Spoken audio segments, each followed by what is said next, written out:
তো যখন ব্যাংক থেকে এসেছেন তারা আমার সাথে দেখা করতে আমার খুব ভালো লেগেছে। আমরা এখন সবাই কোনো না কোনোভাবে ব্যাংকের সাথে সম্পৃক্ত, তাই তো?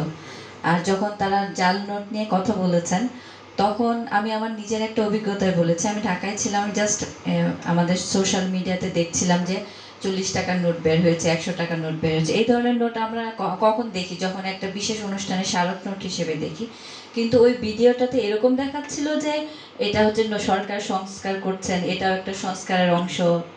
এখন এই জিনিসটা আসলে খুবই সেন্সিটিভ। তো সাধারণ মানুষজন এটা ভাবতেই পারে যে সংস্কারের অংশ হিসেবে নতুন নোট প্রচলন করা হয়েছে কিনা। তো আমি আমার ফ্যামিলিকে বলে দিয়েছি, whatever the situation is, please don't take the new notes.